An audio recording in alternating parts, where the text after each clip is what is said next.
Yo, listen up, here's the story about a little guy that lives in a blue world. And all day and all night, and everything he sees is just blue. Like him, inside and outside. Blue his house with a blue little window and a blue Corvette. And everything is blue for him and himself and everybody around. Cause he ain't got nobody to listen.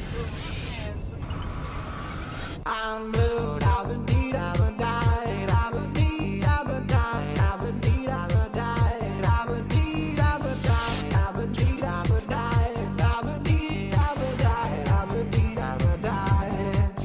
I'm blue, da ba dee da ba die, da ba dee da ba die, da ba dee da ba die, da ba dee da ba die. Hello, remember me?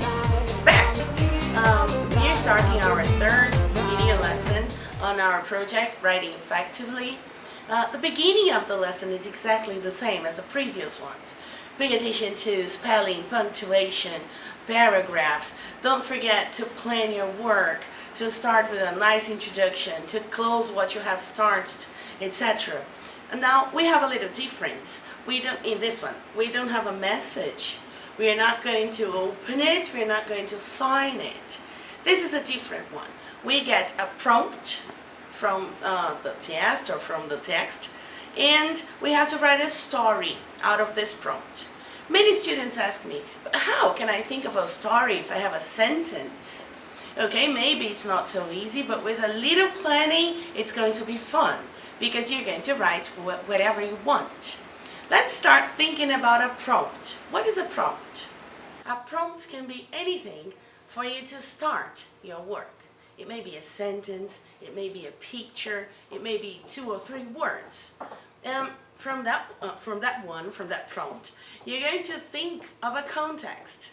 We're going to see an example soon. But before that, let me give you an example.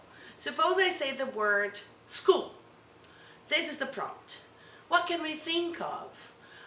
Where do you go to school? How is your school? People in your school? Space in your school? So this is what we need. A context to follow, to circle the prompt.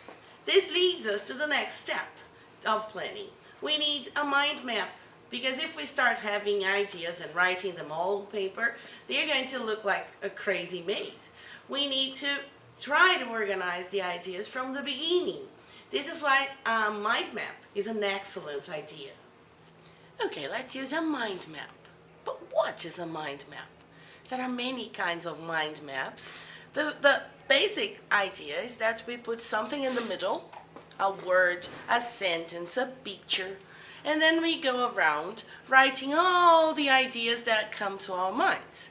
On this example, you can see a mind map of a family. There is a house in the middle, and you have the mind map divided into days. So you go on Monday, the mom does this, the father does that, and the son does that, etc. Then you go Tuesday, Wednesday, Thursday, Friday, etc. This is one way of doing it. You could use a different idea. What's going to happen with the mind map? We are going to transform the days into paragraphs. So I can say, for example, on Monday, the mother, you can give the mother a name, the mother has to go shopping and take the kids to school. The father goes to work at 7 o'clock. The son and the daughter go to school, and after school, they have piano lessons. Aline, but there aren't piano lessons on the mind map. No problem. The mind map is to help you start. After that, you can add ideas.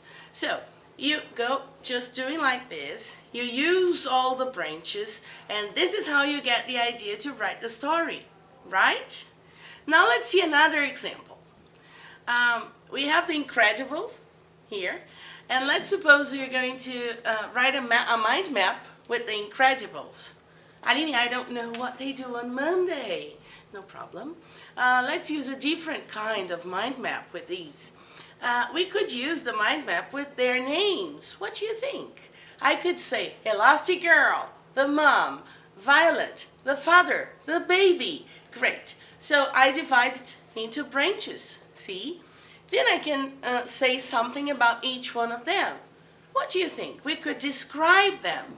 Like, the mother is short, has got short hair and black eyes. The father is tall, a little bit fat, and he's got blonde hair. The baby is cute, etc.